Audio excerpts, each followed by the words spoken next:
Yes, welcome to Kapihanan sa Mount Cardel. And we are very fortunate again today dahil we have, siyempre, ang pinakamatikas na mayor. na mayor ng Manila ngayon. And we would like to welcome, of course, our mayor, Francisco Isko Moreno. Good morning, everyone, and thank you again for this opportunity. Happy Manila Day. Yes, yun ang pinaka-importante today dahil kailan na pinagdiwang natin ang Ika 453 anniversary so, ng Maynila. So from then on, ano na ba ngayon ang Maynila? Yung first question muna. 455th anniversary ng araw ng Manila. At first time yata ginawa ang State of the City address sa Iloilo Grandstand. So, yung first question natin, bakit doon kaya? Well, thank you.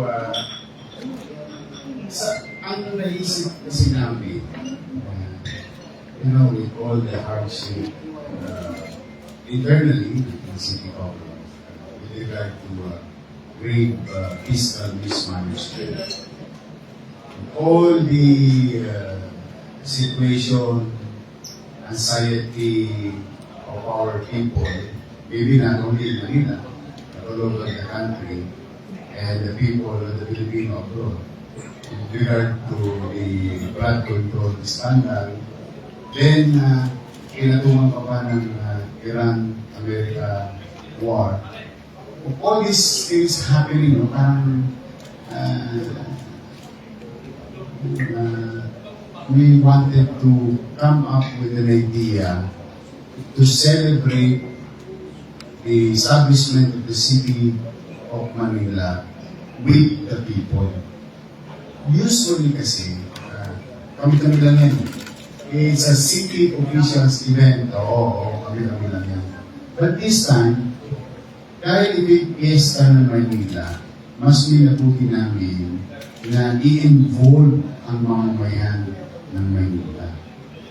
Namaramdaman nila kahit na hirap ang buhay. Parang isang nanay, isang tatay, sa loob ng bahay, di ba? Pag piyesta, di ba?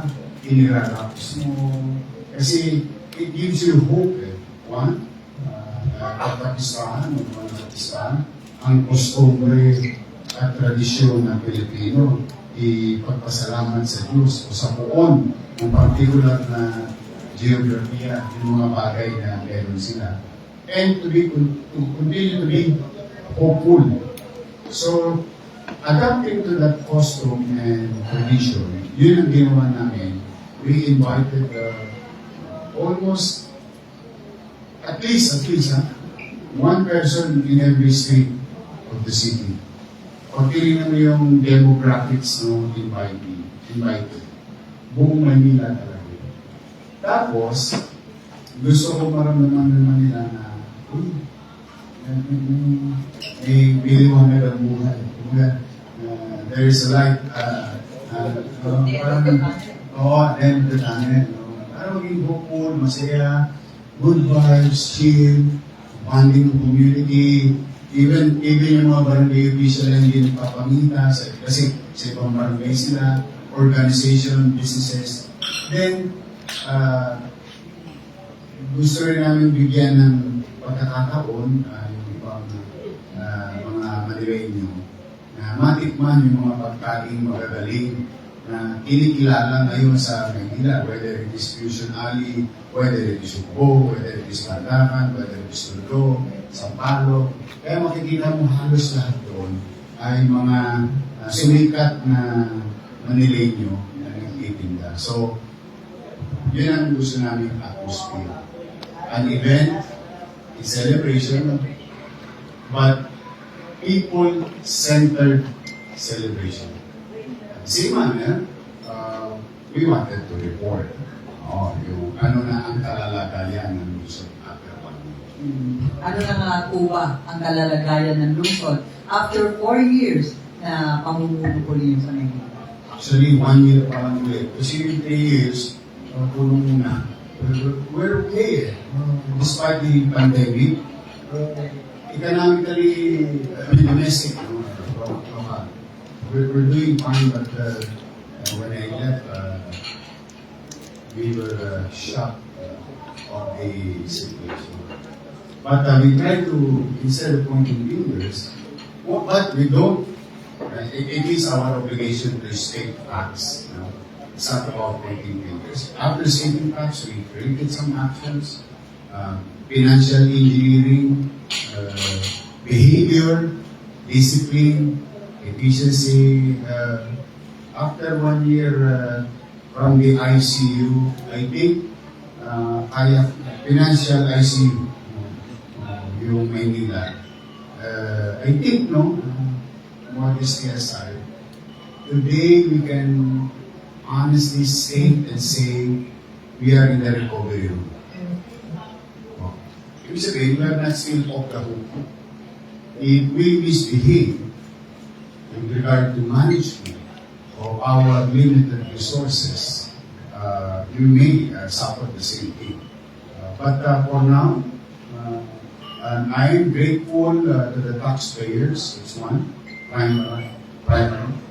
Second, I am grateful to City Hall bureau chiefs and department heads and its employees, because everyone is really participated, contributed to our recovery and growth for the last 12 months since July 1 of 2020.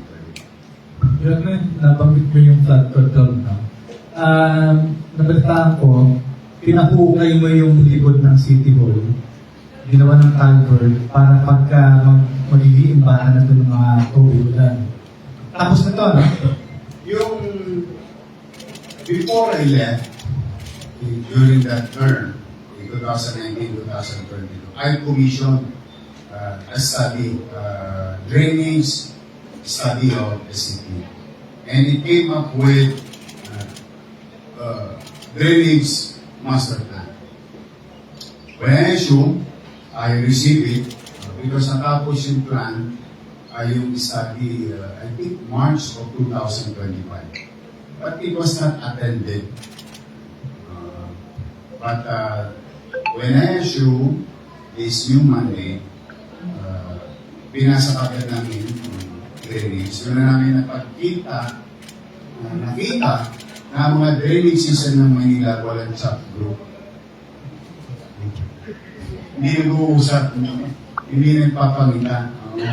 Sabi namin. Kasi marami gumagawa ng drainage para lang for purposes of public information.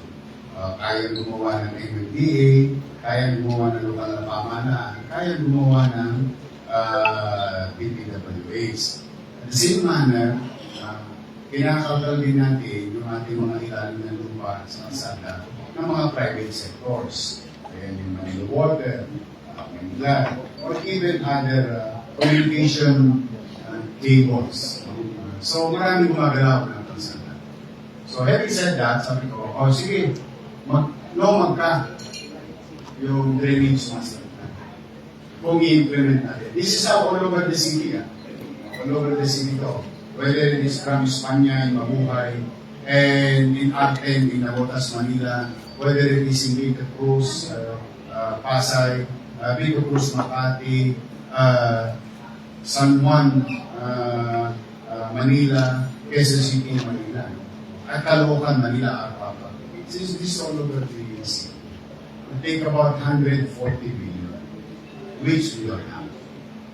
Which we don't have. Sabi ko, best effort tayo. Basta ito, i-share natin yung drainage master plan sa MMDA, i-share natin sa DPWH.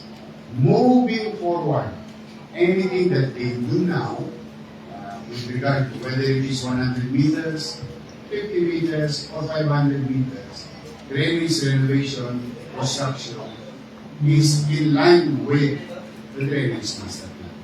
And that, in our case, siyempre limited ang aming resources, we started sa sarili namin kapuran. Kasi how can you be good at your neighbors in your own backyard, di ba? Sabi ko, there is a principle behind it. Dapat subukan natin kasi talagang mabinaba ang sityo ng araw pa. pero hanggang bukong-bukong lang. Yung nakaraang taon, may umabot na ng tuhod.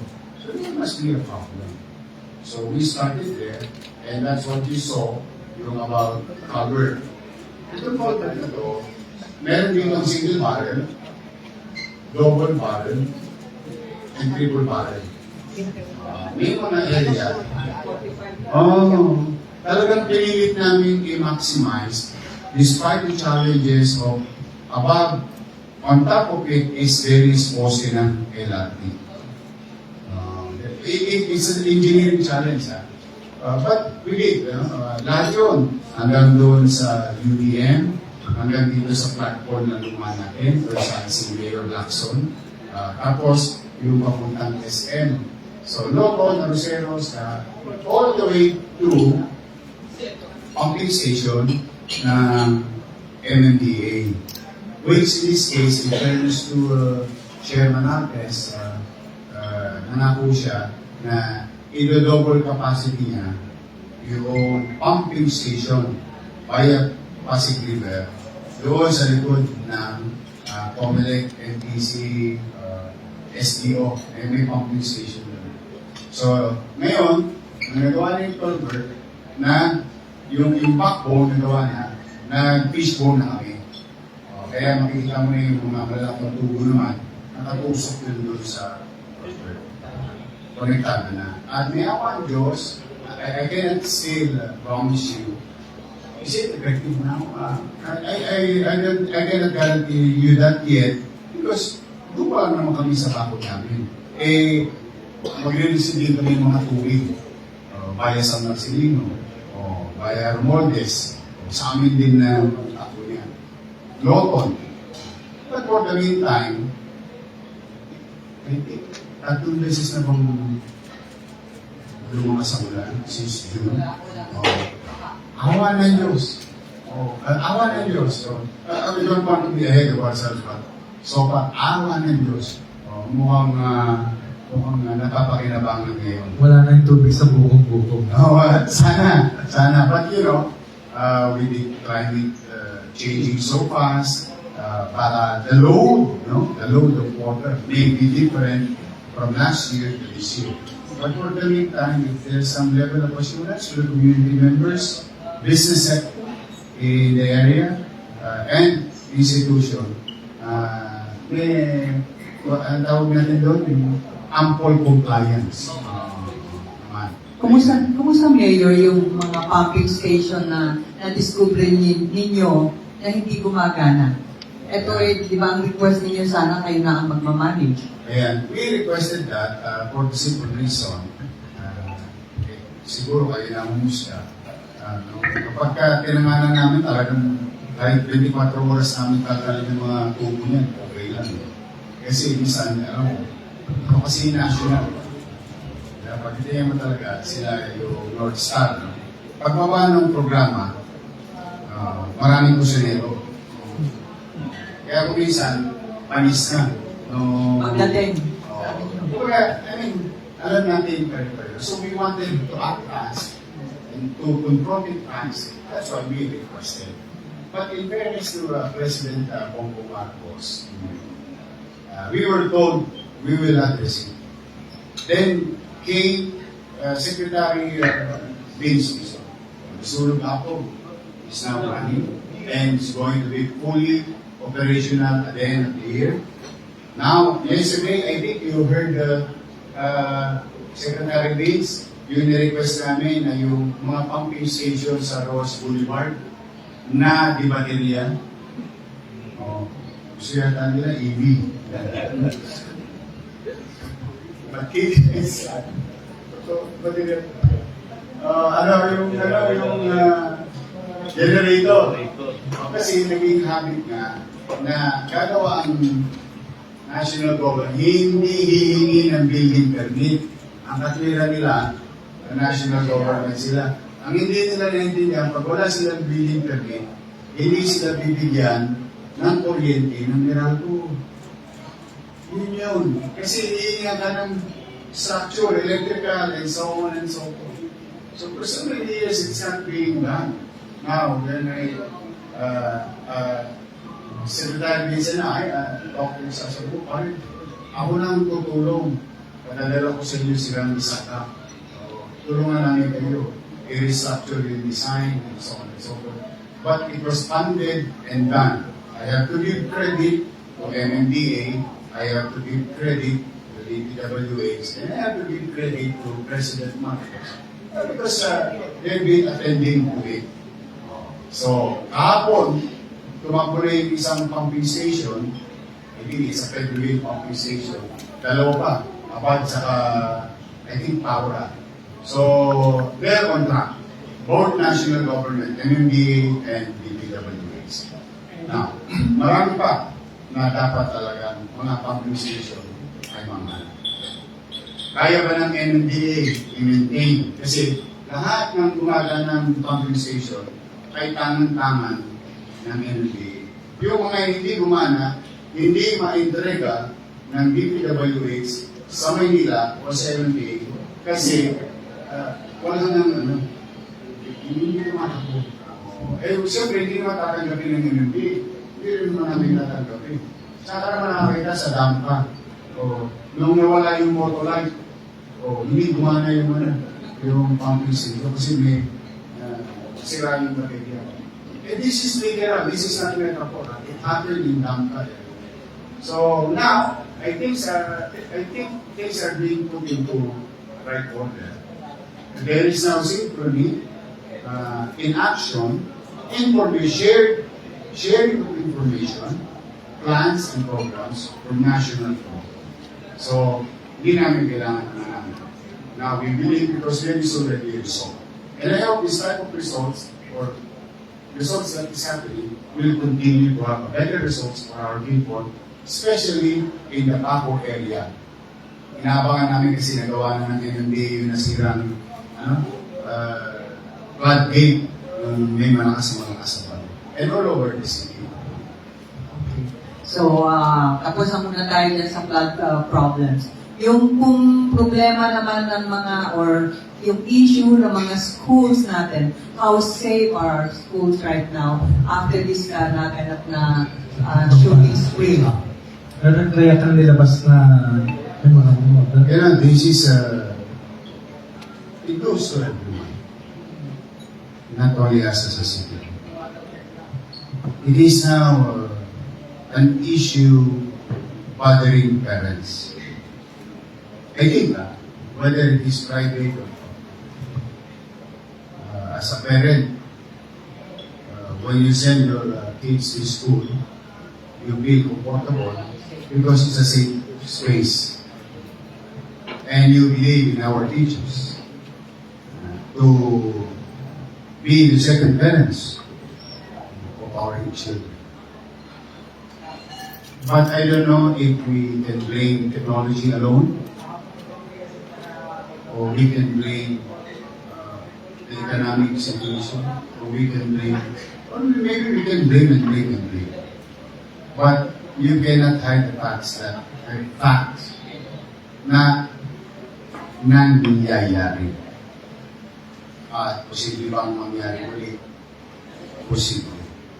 Dala ng exposure ng minor de edad sa mga impormasyong hindi pa nababagay sa kanyang edad.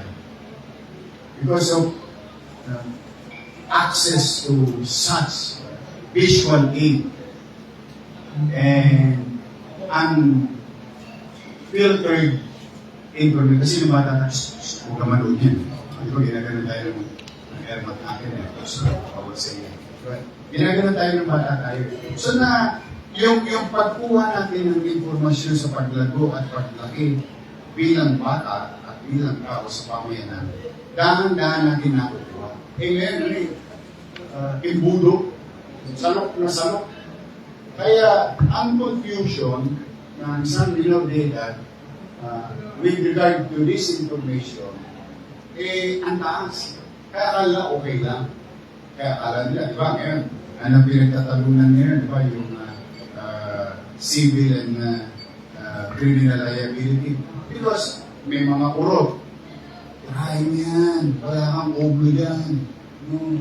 Kaya mo yan. mamaya kukunin ka ng nanay mo, tapos uwi ka na. But because of this situation, lumalala. Pwede pa ba mangyari? Posible. Are we safe in Manila? We wanted to. We're working on it. But can we prevent this happening? We are trying. Hopefully, malimitahan po ang malala. So that's why Cesar and I, si Chief Cesar Chavez, si Joaquin Quintos, si Atty. Lutz, MPs, we came up with an idea, okay, let's create a task force, whole government approach. When I say whole government approach, it speaks of local government. Kami. So let's po, teachers, school, institution, parents, or what's called PTA, the city government, now created a task force, and we're going to meet on Cesar, Monday, no? Monday, after the directional meeting, we will convene immediately. Now, yun yung for us to put another time, effort, and resources on top of what is existing now with regard to the safety of our public school or institution. We will reinforce our things that we are doing as we speak. Then, I came up with an idea to be presented to the task force. And after that, maybe be presented before the Sangguniang Pangluso. To come up with a law. Like, for example, for the sake of conversation. For the sake of this morning. And correct me now if you have some ideas and habang dinidiskurso namin. Una, if any students found with deadly weapon and firearms inside the school, expulsion proceedings will proceed. And when you are expelled in the public school, 104 of it, 100 plus of it, owned and operated both by DepEd and City of Manila. Hindi ka na mapag-aral. Sa Manila. Sa Manila. Punta ka Caloocan, punta ka City, punta ka sa Manila. No. Then you will never have the privilege of being accepted to be a level UDM for free tertiary education. That's one part. Second part, if you are involved in riots and rumble outside of schools, immaterial of time, and officially documented by barangay or police, if you were in Platter, you will be expelled in Manila. Pwede ka pa rin mag-aaral, hindi ko, doon ka sa labas ng Manila. Third, if you were reported officially bullying one person inside the institution, you will be processed for expulsion and pay the same price and gravity of penalty. But titignan mo, initially, while I believe, ito, siguro hindi naman nakaila sa inyo, MBN gaya ko, minimum basic needs. I believe in housing, education, healthcare, and jobs creation. While I believe that it is a right of any citizen to be makapag-aral, pero yung karapatang yaon ay may nakaatang din responsibilidad bilang mamamayan. Whether you're minor de edad or sakto sa gulang. So, kaya kailangan tayo maging responsable sa ating pamayanan, sa ating sarili, sa ating pamayanan. sa komunidad na ating pinipilahan. Kasi nung araw, alam mo, ano ni isang suwi, hindi lang sa nanay, sa tatay yun. Isang susunod, uwi. Ang araw yung teacher namin, pag gumanyan, At saka nakukuha pa sa tingin. oo. Diba? Yeah, I'm not saying the new law is bad in protecting students. Maybe there are issues of abuses in the institution. But generally, nung araw, naku, pagka nakurot ka sa singit, mahila ng patilya mo, sabi, why it's being done? Because you created a mistake and you're being disciplined. You know what? I don't know both of you and did we take it against our teacher? I can only speak for myself. I did not. Di ba kaalala ko yung teacher ko noon? Naalala ko rin yung committee dun sa akin. Pinag-uusapan lang namin ba? Pero, We didn't take it against them. Nababato tayo ng eraser. Eraser. Oo. Yan. Oo. Tapos pumak ka. Oo. Fix the wall.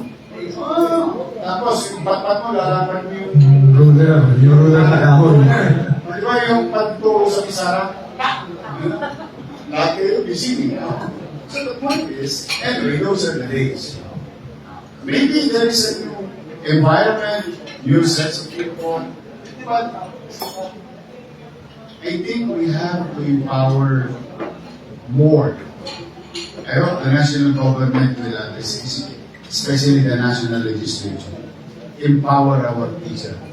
Equip them with better laws. Instead of crucifying teachers when they're disciplining the students, di ba marami kasi kinocrucify agad yung teacher. Pinapako agad sa puso yung teacher pag dinidisiplina yun. Kaya yung mga atabs, lumalakas ang loob.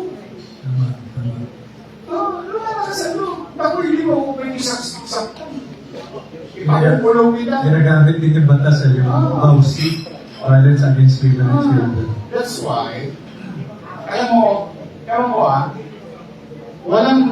walang masamang mangopya sa mga mag-uunlad na bansa. Maybe many or few, is guilty of copying. Yes. Cheating. Copying programs of governance, laws sa mga developed countries.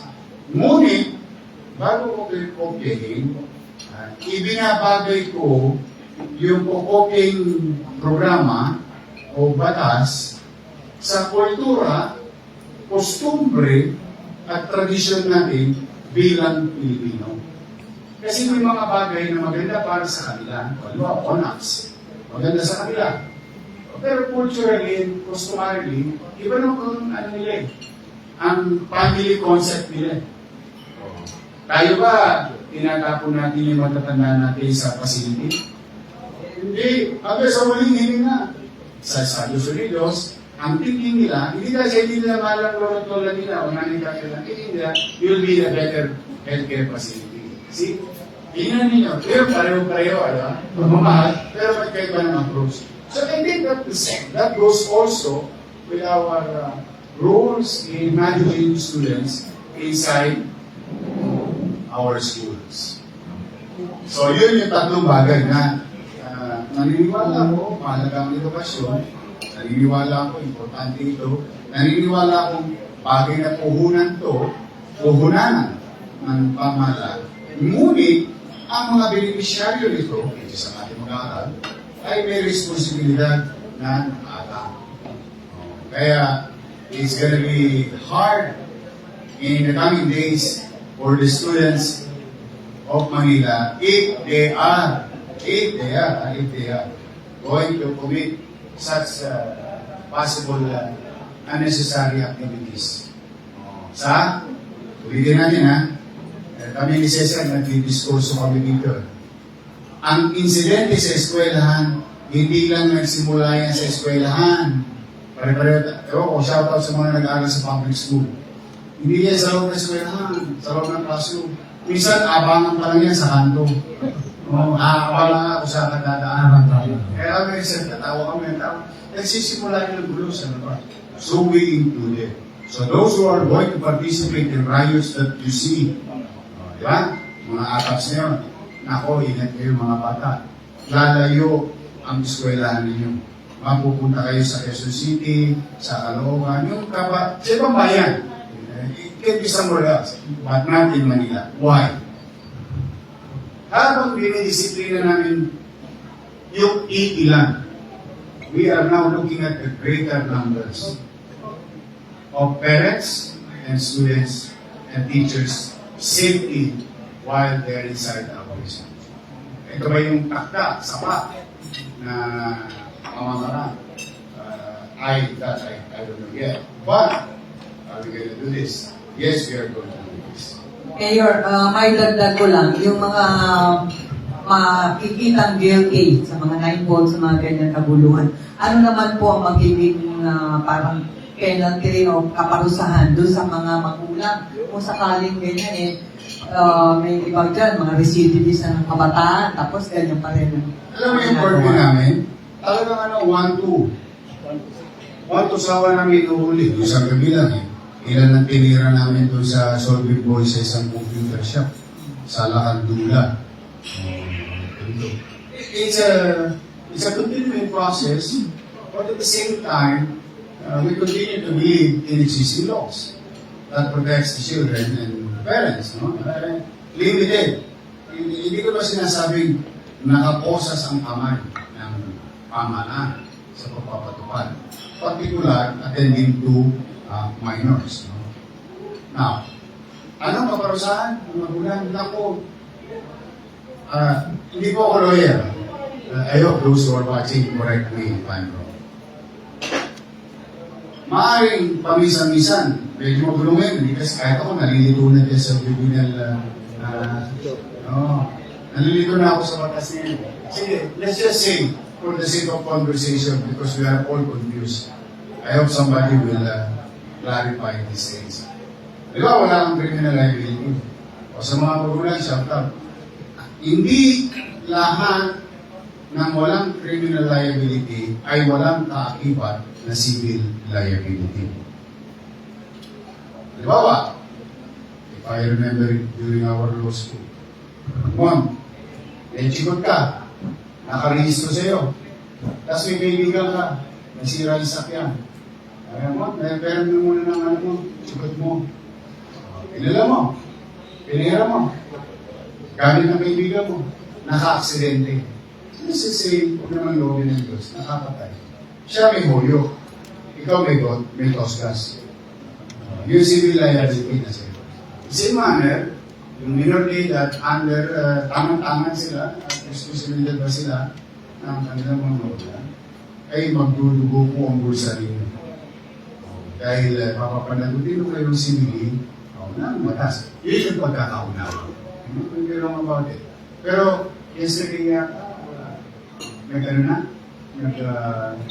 ang PNP, 5 cases. Yung charges. kasi more than 15 years old na siya. 15 plus 1, below 18. Yeah, and I think the criminal procedure, filing of criminal charges is now on its way.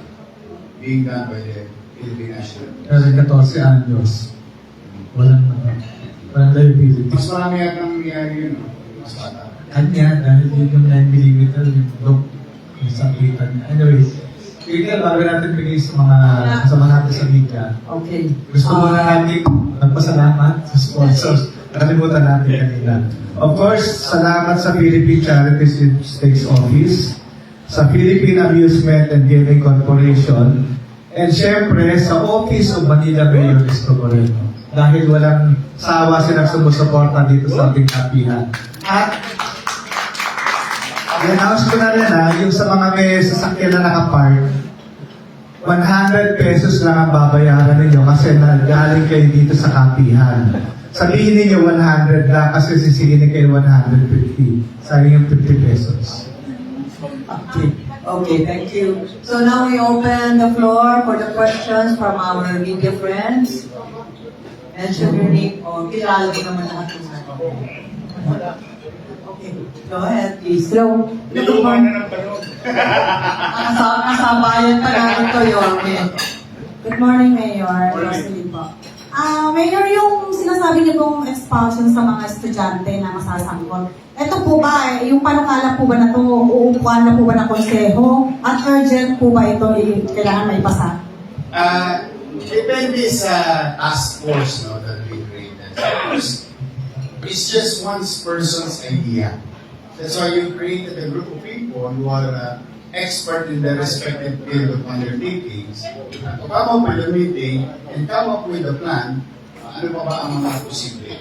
So after that, of course, it has to be in the form of, because there's penalty, there must be an enabling law.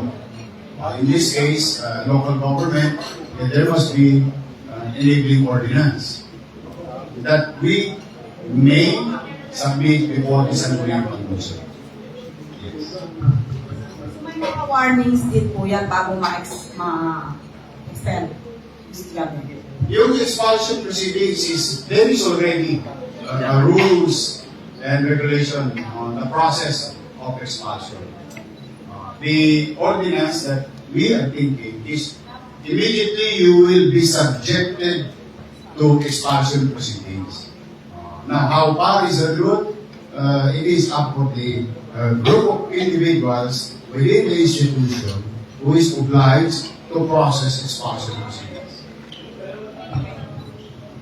Yorme, magandang umaga po. Aaron from SMNI. Yorme, balikan ko ng konti on the grave fiscal mismanagement. May nasampulan na po ba, like napanagot, nakasuhan, o nakulong? That's a very good question. No? We wanted to say that during the tawag dito, we wanted to say that during the araw ng Maynila Soka. Kaya may naisip ko kasi, bigyan namin ng good vibes muna itong mga utang. Kasi sa umaga, pag gising nila, may nag-away na senador, may nag-away na ganito, may nag-away na congressman. Pagtanghali, may nag-away na ganito, may nag-away na ganito, may nagabulan, may nagtakuan. Pagdating ng gabi, may patayan. Sabi ko, let's just proceed. Anyway, it is official. And what I'm going to answer is official. There are two people we are waiting for issuance of warrant of arrest. Because as I have committed, sinabi ko rin dito yun. Sinabi ko ito na 95% of my time will be consumed addressing the fiscal situation, yung katubigan ng Manila, and the negosyo of Mexico. And 5% of it will go after those. There are two different acts with regard to that fiscal mismanagement and misbehavior during that time. Inakabayanan na lang namin kay kaso sila lahat sa So, dalawa lang. dalawa to. Kasi pwede naman, hindi pala, dalawa, isang, hindi. Sorry, apat pala, apat. Pero kasi, yung isang act is separate. Yung isang act, merong tawag dito, kingpin ng operation, mastermind, tapos yung kasapakat niya, saka isang kasapakat niya. Saka ito, alam mo, marami yung pwede ilaman, especially politically. Alam mo, marami rin involved na. Kaya lang, ayaw namin kasi mag-submit ng, alam mo yung haka-haka. Gusto namin talaga, once nakuha namin dokumento, we verify it, because and evidence and statements were made under oath, and we let the ombudsman do its Nasa first soap na po, di ba? Oo, sinabi ko sa mga taga-Maynila. Ito yung mga Yung mga yun, nandun na yun. Nakabayanan lang namin. So, just a follow-up, Yorme, how would you describe yung nangyaring great fiscal mismanagement? Bakit po ito basically nangyari? Ano to eh, kasi may mga, what you call this, gray area sa pamamahala ng pananalapi. When I say gray, hindi siya bawal. Hindi siya bawal. It says that lumawak yung discretion to utilize certain funds to protect political interests.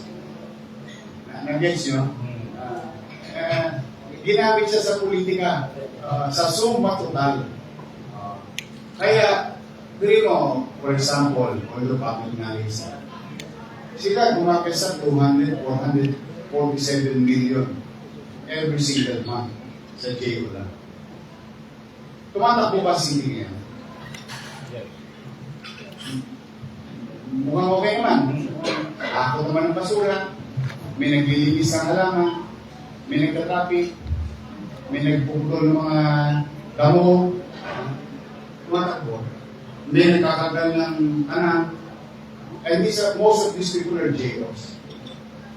And we are only spending 60 to 80 billion. So you do the mathematics of it.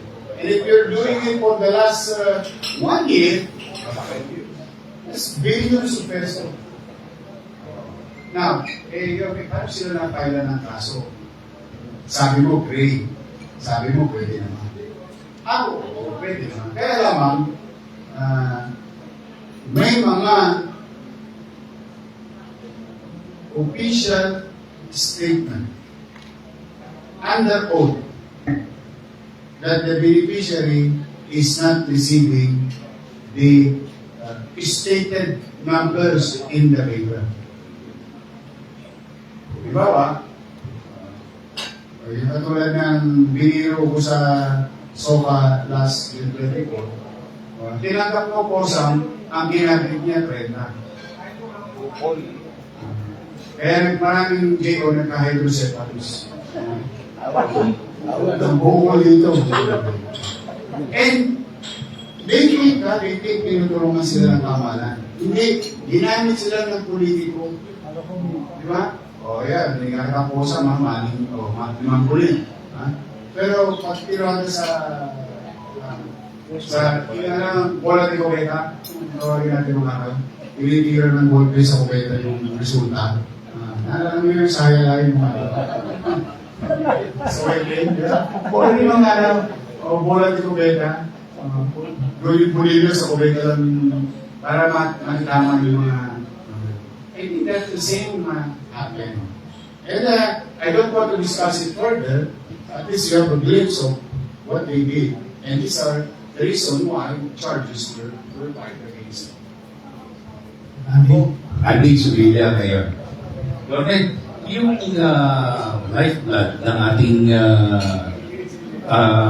pamunuan, yung taxes, can you give us a whole perspective of the business environment prevailing now in Manila, right now that you are 1 year old? Alam mo, salamat talaga sa Diyos. Ewan ko kung mapangkusog yung laway ko. Kung marami ako nakusog eh. Kasi, financially speaking, same tax base. Same, wala akong magagawa yung 1 year. So you have the tax base of last year, prior year, and currently is almost the same. Virtually the same. Kung meron man update yan, konti-konti lang. Same tax base, same gobyerno. And this is facts. From their side and our side, we grew by 62% ang tax efficiency collection nila. Tayo, 92%. 62, 61, 60 up. Tayo, 90 up. Same tax base. Pero, kung saan pumasok yung buwis, hindi ko alam sa panahon nila. Nung nakita namin yung drum, puro tagas. Binili ko better gun. Pangtapan. So wala naman kami ginawang hindi siya rocket science. It's just that connect it properly. Tapos ilagay mo sa baul, sa libreta ng gobyerno, then naturally, it will add up. Mapupuno yung drum, kahit patak-patak. Aapaw din yun. And that cannot be denied. Because from 15 billion, tayo 20 billion, mahigit ang collectible sa sinusimaya nila. Wala pang dagdag ng tax base. That's one. Same time, July of 2024 to June 2025 nila. Tapos, year-on-year comparative, panahon natin, July 2025 to June 2026, we grew 305%. From almost 3,000, we are about 9,000 plus new businesses. In fact, nagagaling ko lang, second branch in 1 year, second branch ng BYD. And I was promised about an hour ago, the leadership of AC Mobility, that they will continue to invest in Manila and add one more center in Manila. And when you create a center, you just don't create sales really alone. You created jobs, fixed jobs, because you need to maintain these funds. And this will be an opportunity for the people of Manila. New tax base, additional tax base, new jobs, then yung ikot ng pera o yung velocity of money ay magbubuti. Kaya okay naman, awa ng Diyos. Ulitin ko wala po kami ginawa kakaiba. Ang ginawa lang namin, naging masino, mainam sa paggasta, yung walang kapararakang paggasta, iniwasan namin, and that is zero, one of those, the biggest chunk of it, efficiently kumulekta. Yun. Ay tingnan po rin yun. Out of, gusto ko lang i-correct ang sarili ko, because I said it here also, and I think it's very proper to say in the same forum of a mistake that we said. Actually, it's not a mistake because we don't have documents submitted before us at that time when there is what you call transition committee, di ba? Pag olats ka, para ito, mag-transition. Walang binigay sa aming dokumento. And we only found 10.2 billion. Dito ko sinabi, 10.2 billion PYO o commercial obligation. Today, after 1 year, hindi pa may tatago yung dokumento. Maulit. 14.6 billion PYO or commercial obligation. Now, saying that, well, let me update you naman kasi di ba sa inyo ito taxpayer. Out of 14.6 PYO commercial obligation na inatang nila sa akin, 8 billion paid in 1 year. On top of daily cost to operate namin. Ngayon, we have about 300 plus Judith, 307 million Judith. Si Judith kasi pala yung bisita. Manila, Meralco, Judith na ba? It's all done. Zero. Manila Water, Meralco, PLDT. What we have right now is current. Updated na. Yun. Tapos, Yorme, di ba nangutang ako? Hindi ko naman pinagkailayo ng panahon ng pandemya. In fact, yun ang sinasabi nila, kaya kami di nakakabayad kasi umutang si Yorme. And I've been telling everyone, no, it's not true because unang hindi ka pa pautangin ng bangko, ng gobyerno, kung walang source. And at the time, the Supreme Court have decided already that with regard to the Mandanas ruling, and there will be windfall. So what we did is to advance the wind in the next 10 years and create jobs and opportunity in the middle of pandemic and provide food for 700,000 families in the next 8 months. Medicine, equipment, precision of medical profession, and so on. But long story short, we survived 2 billion people in Manila. And that cost us money. And I said, hindi mo talaga dyan. Pang-banda natin dyan, yung Mandanas. Now, the myth or yung legend is now, we can, together, all of us, say, not broke, or not knowing talaga sila, or, wala lang, yung masabi lang, ngayon. We paid 1.2 billion. Ulitin ko po, no? Iba po yung PYO, 14. Sa 14. Iba pa po yung karet, yung mga nakikita yung mga pagawa yung bayan natin, kuryente, tubig natin. Tapos yung lumang obligasyon, opisyal, sa bangko, ng PBB, nakayag na tayo, 1.2. Ang hindi natin nakaraos. So it's true. So it's a myth on what they are saying before. Now, ang tawag yung mythbuster. Kaya naman pala. Ayun, imagine kung wala kang PYO, hindi ka nanuba. Kasi tingin ko panunuba yan. Bibili mo ng pako, hindi mo bilihan. Ang tawag doon. Suma. Bibili mo yung gamot, hindi mo bilihan. Ginamit mo yung kuryente, hindi mo binayaran. Ginamit mo yung ganito, servisyo, hindi mo binayaran. So, sa akin, panunuba yun. But, just for the sake of purposes, nakatawin tayo. But still, I'm going to face a turbulent year. Because obligation is obligation. Pagkamat hindi ko yun ginawa.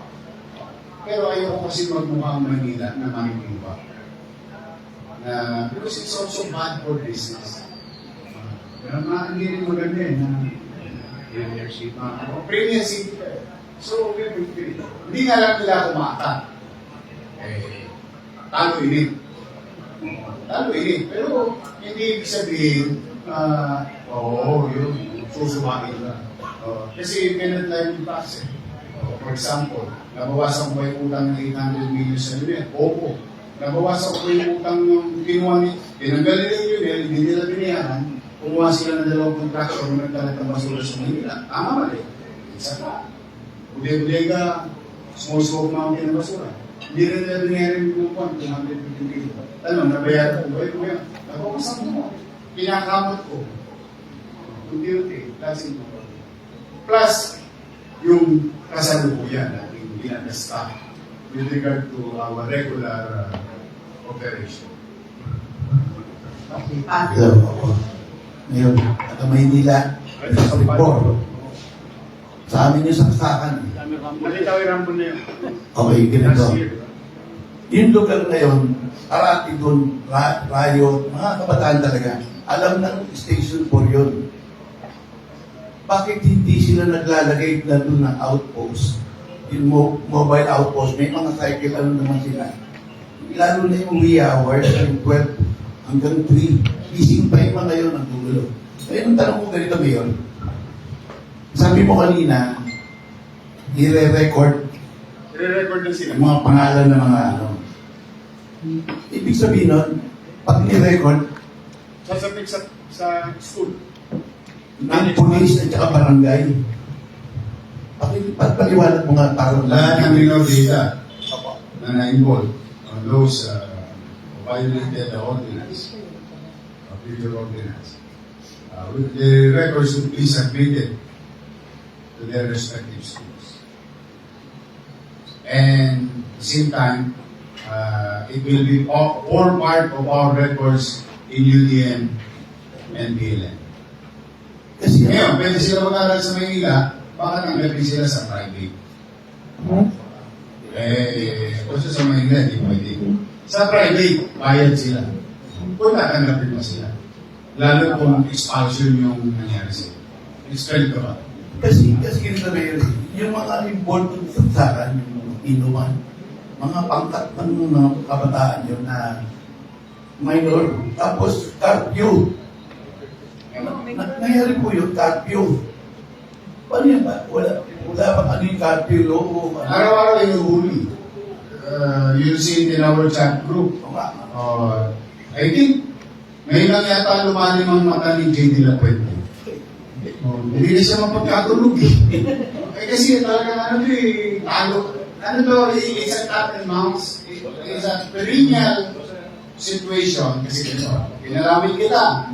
Kasama ng LESPO, pero hindi pwedeng naka-front ang LESPO. Yung civilian authority, which is in this case, MDSWD. Yung social welfare natin. Pagkalawin sa'yo, rehistro. Dahil ako na magulang, and so on and so forth. Kasi yun pala yung ordinansa na ako. Safekeeping. Safekeeping. But, with this upcoming ordinance, kung ako bata, magdadalawang isip ako. O lilipat na lang ako ng, kasi pag na-penalize ako, lilipat na ako ng labasan Maynila. Or, baka mayaman yung nanay nila, pwede sila sa mga private, marami namang private school sa Manila. Kasama ba dyan sa involvement na yan yung PTA? Yes. Yung Barangay, barangay. PDA, City Administrator, Chief of Staff, MPD, private sectors, principals, teachers. Ano ba, it's really a commission.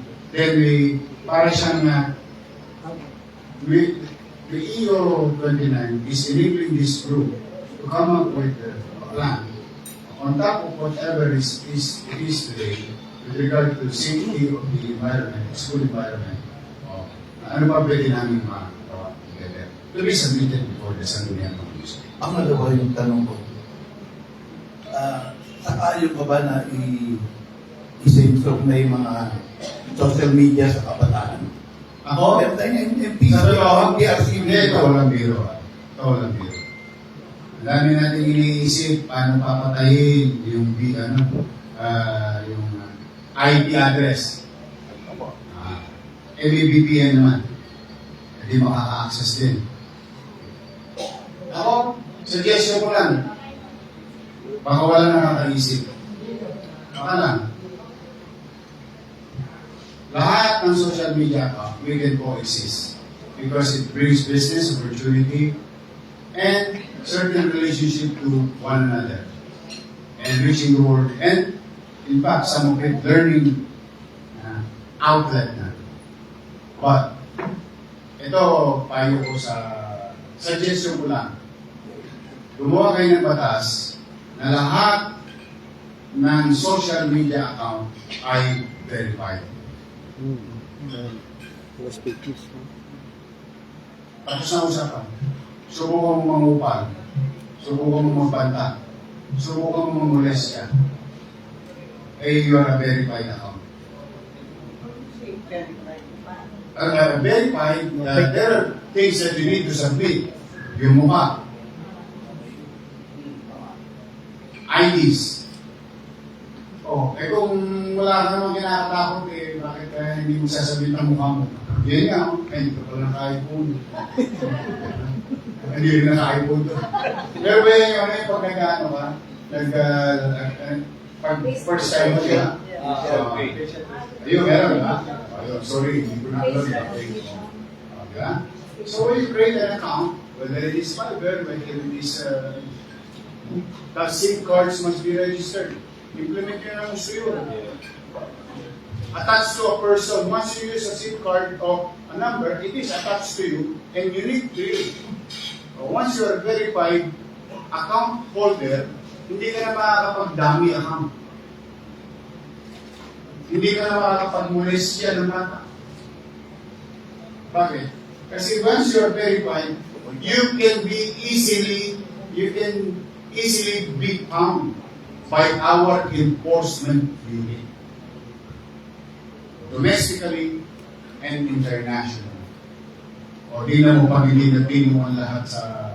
So, pwede ko sabihin, mungkahin mo yun sa... I-verify sa lahat ng account. Lahat ng account. Okay lang ako. TikTok, okay lang ako. FB, Instagram, or kung ano man.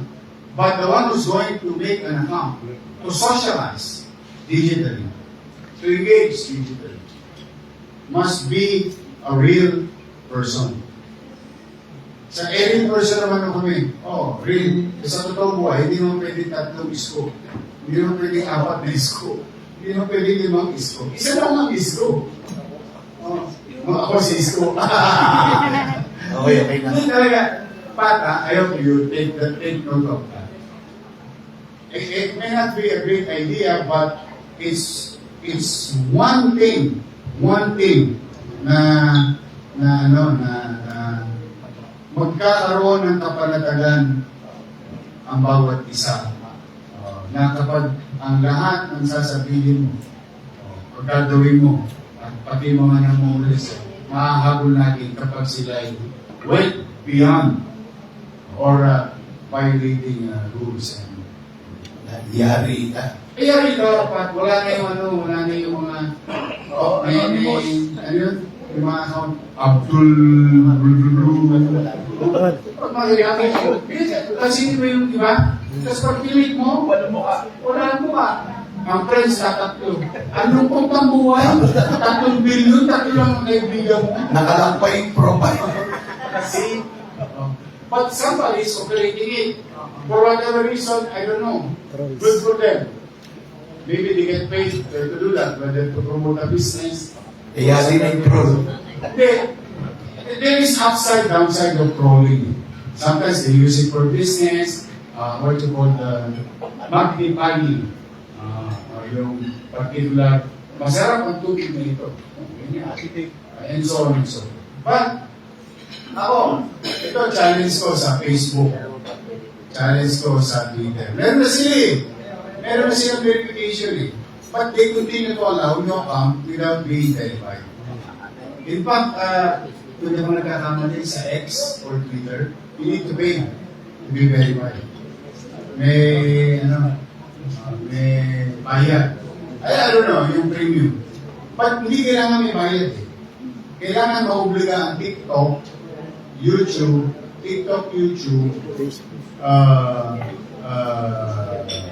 lahat ng social media o social networking na ang mga account doon ay may tao sa likod and verifiable. Yun. Maniwala ka saan? Ubus yung account niya. Hindi ako naniniwala. Ilan ang account sa Pilipinas? 70 million? 70 million? Ibig sabihin, pati sa bundok ng tralala. Nag-Facebook yun. Let's be honest. Sabi nga raw dati, I don't know. Ikaw muna. Hindi ko hindi nga din, wala wifi pa. So if you look at the numbers of accounts in the country, geographically, parang lahat yata meron Facebook o TikTok. Kaya, di ba? May dagdag ko lang, Yorme. Yung mga kabataan na mahuhuli at violate ng mga batas na yan, importante na maitanong kagad sa kanila kung may sama kagad sa detalye from them kung anong school nag-aaral. Dahil kung talagang pagdilihan natin na may expose sila sa... Mag-database na. Yes. We will accumulate database of our systems which we have. All we have to do is to collate and bank it. We have this system ArcGIS that we created. We've been using it for assessment. I think we are the only city in the country who have the entire city 3D map. Yes, 3D map. Literally. Kaya namin kwentahin yung metro ng building mo for purposes of assessment. Kaya namin malaman, dati dinideklara mo, 3 palapag ka lang. Tapos, nakakusog ka ng konti, 4 na palapag ka pala. So, visually, 3 ka lang. Pero sa Manila, hindi na. So, these are the data gathering system of the city. Unti-unti, tapos compartmentalize namin. Nandun yung agapay, nandun yung accident, heat map, baha, emergency, kung saan laging may aksidente, crime, and so on and so on. If we put that name in our database, it will be forever there. So, alam namin sa eskwela someday, somehow, we submit your name to BLM or UDN or a school. Ano ka target? Flag ka. Yun, mahirapan talaga.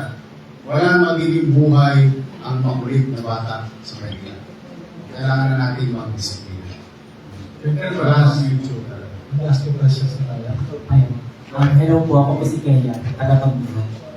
Sabi niyo po ba 100% masusolusyonan ng expulsion ang karahasan sa eskwelahan at hindi po ba ang pagtanggal sa pribilehyo makapag-aral sa State University ay isang anti-poor? Yan. Diyan may magpapakaya sa tanong mo na yan. Hindi totoo. Ito po konti. Una, it won't solve. But it will save future students. How can it be anti-poor? You can go naman to UP. You can go naman to UP. You can go to public schools. Although, but not in BLM. Not in BLM. Because when we gave you privilege to have a better future, may kaakibat na responsibility. Now, they may argue, is it anti-poor? No. Kailan naging anti-poor na gusto kong iligtas yung pamangkin mo? Yung pamangkin ka? Wala, hindi ka mag-anak ka. Pinag-aaral na pinagmamalasakitan ko na sana magkaroon siya ng ligtas, maliwalas na school environment. You are all welcome here. Hindi pa, marami nga nag-aaral dito. Ito, mind you buksan yung data ng PLN. Marami dyan ng Manilas. Garanti sabi yan, papuputol ko pa daliri ko. Whether doktor, doctor, nurses, lawyers, and all other courses. So, it is not about who's poor or who's rich. It's about the safety of our children so that may kapanatagan ang damdamin ng bawat ina, ama, magulang, na ang kanyang anak na sa loob ng paralan ay maging laging ligtas. Pero yung ibinigay na pagkakataon, ulit-ulitin ko, may responsibilidad. Walang pinagkaiba yan. Mon, huwag kang mag-alala, yung basura, hahaputin ko sa tapat ng bahay ko. Pwede ba makisuyo? Huwag mong ilalabas sa oras na hindi dapat ilabas. See, I'm doing my job to collect the garbage, but you're doing your job as a citizen. Because you don't want to throw your garbage there, kasi pag umulan, So, pag mo yung prinsipyo na yun, it works, it will be better, no? It will be better if people and government work hand in hand instead of identifying such act on a negative way. and hearing some, alam mo yung lata, talagang maingay yan pagka konti. Ang laman. Pero yung nakararami, tahimik lang. Yan ang aking concept. And I may be wrong. But I guarantee you, hindi pwede maging antipunan. Bibigay nga ako condominium sa squatter. I mean, ayoko kasi magbuhat ng bago eh. Kung meron nakakagindi sa mahirap, siguro ako na yun. Lalaking ko na dito sa pangalan ng Luzon, ako na yun. Ako na yun. Tiyak yun. Tiyak ko. Kahit sa conversation namin na, yung iba ko naman mga kasama sa likod bayan, nakaranas din ng tiyak. Kaya lang hindi sila kumain ng tira ng tao sa masarap. Hindi sila nag-cycle board. Hindi sila nag-pedika. Hindi sila nag-upahan. Hindi sila nag-sport. That's why I know it very well. So the intention of your city is not to regret later on for not doing anything. I'd rather make mistakes of doing something and fail from it than doing nothing and watch elementary students, high school students, ipinapasok natin sa pundo. Kailan nakapabayaan natin. Ayun, meron lang akong isang question. But before that, I'm just curious, no? Because I'm a pamantasan also. No? Way back in 77. When I entered pamantasan, ginastos ko lang 100 pesos. I'm just curious, how much, magkano ngayon ang, for one year, operation. 1 year. Oh. I think easily about, to operate lang about 800 billion. And I understand you already paid the when I left, let's say, when I start as mayor, from 250, when I left, it became 350. When I left again, it went down to 250. Now, recently, a few weeks ago, during our board, I said, kumangat kayo, bukod sa i-active ko, yung aming obligasyon. At yung lumang obligasyon, i-dadagdag ko. O ngayon, dadagdagan ko pa ng 50 million. Ibabalik ko ulit doon sa dahan-dahan tao ng pag-angat ng tulong na pera sa PLM. Which is this year, this coming budget season, magiging 300 na. We are getting help from CHED. But the amount that they're giving is not sufficient anymore. And the board and I, and others, are really trying our best for CHED to add to the cost per unit. Kasi may pera na kukuha sa national. Kaya lang hindi sa kata. 8 years old na yung value. Let's just say, naging mabuti ekonomiya natin. At 3% inflation times 8 years, it's about basic number is 24% depreciated or additional cost to operate. May step increment pa ba? Di ba step increment sa gobyerno? Kaya talagang hirap-hirap ang pera. Okay, Mayor, yung question ko na lang. Kasi we've been talking about the juveniles, yung mga bata. Kasi yung Maynila, has a different approach on the seniors. No? What makes you different from other cities and municipalities of Manila? Dahil sa Manila, iba yung mga natatanggap at saka yung mga privileges na nakukuha ng mga seniors. What makes you different from other cities and municipalities of Metro Manila? Well, siguro, one, I cannot speak on behalf of other. Basta ako, mahal ko yung mga matatanda sa Manila. Why? Wala namang perfectong mundo. Wala namang perfectong mundo. Yung kinatatayuan natin ngayon ay bumalamang ng nakaraan. At ang nakaraan ay pinamunuan ng malalakas na individual noong kanilang kabataan. Kaya ito ay paglingon ko as mayor and the city sa aking mga nakatatanda na ipagpalasakit man lamang sila hanggang sa huling hantungan ng pamumuhay nila sa lungsod ng Manila. Dito man lamang makaramdam sila sa dami ng nagdaan. May isang bata pinagmamalasakit o may isang pamalan pinagmamalasakit yung kanyang mga sinas. Yun ang gusto ko talagang ma-achieve para sa mga lolo ko. Hindi malaki, pero may katiyahan. Hindi malaki, pero may lamang malasakit. Hindi malaki, pero punong-puno ng pagmamahal at pagkain. Yun yung message ko talaga sa mga lolo ko. Maramdaman lang nila, buti pa ito, binili ako ng issue eh. Ito ka po, dami-dami nila, hindi pa na ako binili. Alam mo yung urban, kwento-kwento, ay binili rin ako ng cake. Simple joy. I call it simple joy.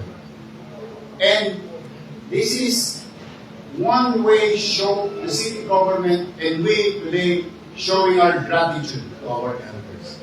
The way who we are as Filipinos. Kung paano tayo pinalaki ng galang ng matanda, maling ng matanda, o malasakit ng matanda. We were brought up that. So culturally, customary, meron talaga tayo. O dito sa Manila, yun pa rin din nangyayari.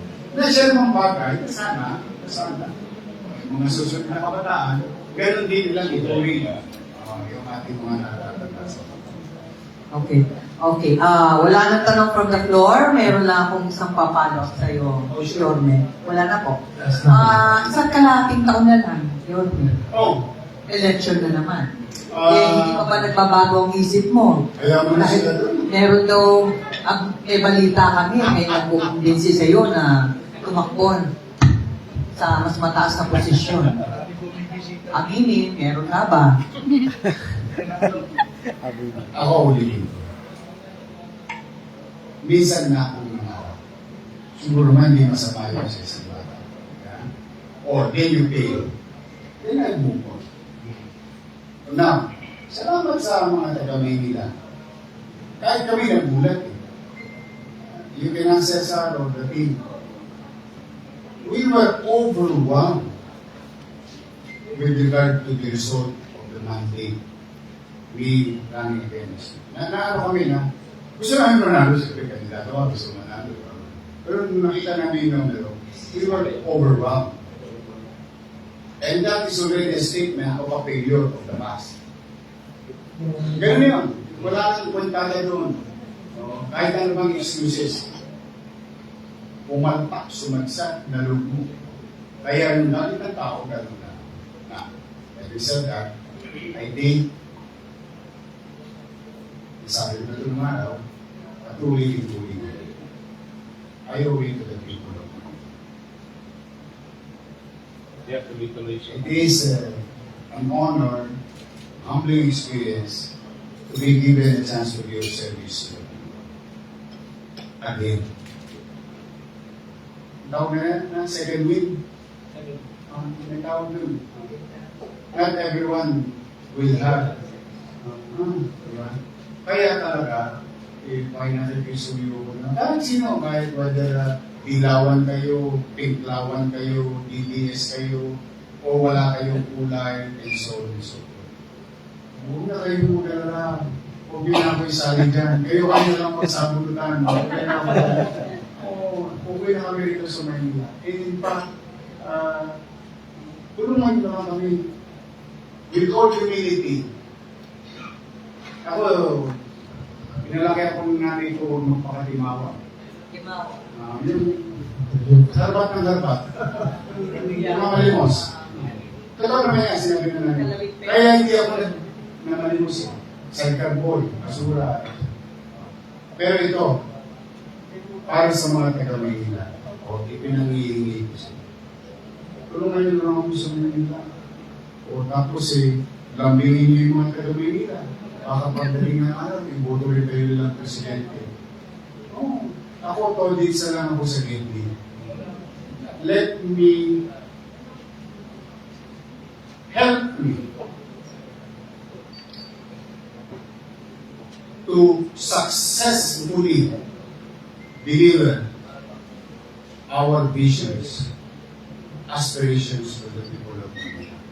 Addressing MBN, minimum basic needs. Education, healthcare, housing, and jobs. Doon yung kami tulungan. Mapasino man kayo. Kapartido ko man kayo ngayon. Katulad na nangyayari sa amin ngayon ni President Bongbong Marcos. Hindi kami magkapartido. Pero kung kababaan loob akong nangingi ng tulong para sa iyo. Para sa iyo. Para sa iyo. Na siyang pinakinabangan. At ganoon din. Kaya, huwag kayong mahiya, o biglawan, o dilawan. Never promise. BDS, paligid sa Manila. Switzerland ng Manila. You know what I mean politically? Manila will be a center of open cities. Lahat kayo talaga. Promise. Huwag kayo mahiya. Hindi ko mo lagi kami magkatalit ni Gomit, eh ayaw niya ng pumunta. Pag may dala kayo, ako, mainit kaya ang aabutin nyo, ang biya ko dito. But kidding aside, promise, no. Dito na lang ako, ngayon na ako dito. Ha? Marami pa tayong gagawin. Next year, pagpunta ko rito, bago ko i-announce, susunod, dito ko na i-announce. May isa tayong gagawin na I think something to hope for. Wala ito. Dito Ito ba kami nag-hint? Cesar, Anong hint? dito na natin i-announce. Magpa-press con tayo dito. Pagka i-announce yung wag lang ngayon. Wag lang ngayon. Kasi this is full of details. Especially sa taxpayer. Especially sa taxpayer. You will have something that you will see. Ay, salamat. Napakinggan na kami naman ang mga nagbabayad namin. Ayan. Okay, hindi ka magaganap yan. Hindi, ano yan, tinitira namin yan. Kaya kasi it's full of details. So we don't want to print everything. But, promise ko sa Claridel, or Leonardo, dito na lang tayo mag-press con sa pag-ilolons na natin. Okay. Kaya po, muli po, pasensyahan na ako mga pinggawan. Oo, may sinasabi sila na kayo mayor. Kumbaga, balimbing daw kayo. Uy, action democratic ako, hindi ako napalit ng partido. Wala ko nagpapalit ng partido. Okay. To Vice President Sara, to Ferdinand Bongbong Marcos, to the senators, these are elected officials. I, one of a handful locally elected official, will be honored, happy to receive them in Manila. Most especially, pag may dala silang tulong. Hindi sa akin, kundi sa mga taga-Manila. So that is what I want. That is our goal. Kaya, sa mga Piglawan, o DDS, o kung ano ba ang gusto niyo itawag ninyo sa inyong sariling political. Welcome po kayo sa Maynila. So, with that being we would like to thank your man, Isko Moreno. Yes. Na pagkagaya siya rito, talaga ang daming storya. No? Mahama-hama ang thread dito sa social media. Iba trending na naman si Mayor. Maraming salamat po yan, Yorme. At we hope to see you again para po soon. Para po may announce na yung scoop na yan. Yeah. Thank you so much. And thank you to our media friends. Maraming salamat po. And we also again would like to thank our Yes. sponsor. Of course, yung mga sponsors natin, Philippine Amusement and Gaming Corporation, Pangcor, Philippine Charities District Office, PCSO, and of course, the Office of Mayor Isko Moreno. Salamat po. And good day to everyone. Happy weekend. Thank you. Yun.